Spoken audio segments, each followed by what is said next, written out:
Committee కుర్రాళ్ళు movie చూడకపోయింటే వెంటనే చూసేయండి. హాయ్ ఫ్రెండ్స్, మీరు చూస్తున్నారు సినిమా ముచ్చట్లు. ఇవాళ నేను చెప్పబోయే మూవీ రివ్యూ కమిటీ కుర్రాళ్ళు.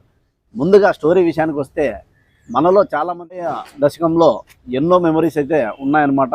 మన స్నేహితులతో కానీ మన బంధువులతో కానీ ఇలాంటి రిలేట్ అయ్యే 90s కిడ్స్కి రిలేట్ అయ్యే స్టోరీతోనే దర్శకుడు అయితే యదువంశీ సినిమాను అయితే తెరకెక్కించిన విధానం అయితే అద్భుతమనే చెప్పాలి.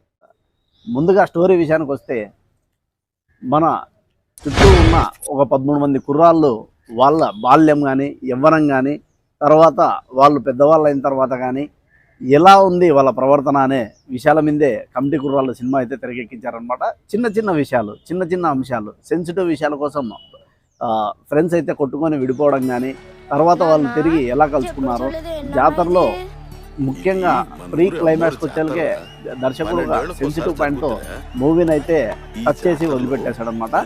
ఆ నెక్స్ట్ సీనే జాతర సన్నివేశాల్లో ఒక ఫైట్ సీక్వెన్స్. ఇదైతే ఖచ్చితంగా మీకు రిలేట్ అయ్యే స్టోరీనే.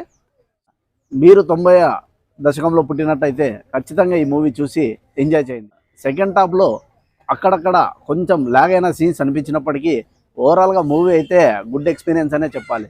ముఖ్యంగా క్లైమాక్స్లో అయితే మనల్ని అయితే కంటతడి పెట్టించే సీన్స్ అయితే హృదయాన్ని ఖచ్చితంగా ఎవరికైనా తట్టి లేపుతాయన్నమాట. మీ స్నేహితులతో మీకు మంచి మెమరీస్ ఉన్నాయా? అయితే కమిటీ కుర్రాళ్ళు మంచి సజెషన్, నేను ఇచ్చే సజెషన్ చేసే మూవీ అనమాట. ఫ్రెండ్స్, ఇలాంటి కథని నమ్మి నిహారిక నిర్మించిన విధానం అయితే తనకైతే హ్యాండ్స్ ఆఫ్ చెప్పాలి. సినిమా పట్ల తనకున్న ఫ్యాషన్ అయితే ఇక్కడ మన ప్రతి ఫేమ్లోనూ కనబడుతుంది అన్నమాట. సో గైస్, ఇది ఇవాల్టి రివ్యూ. అలాగే నా ఛానల్ని సబ్స్క్రైబ్ చేసుకోండి. Thank you friends, signing off.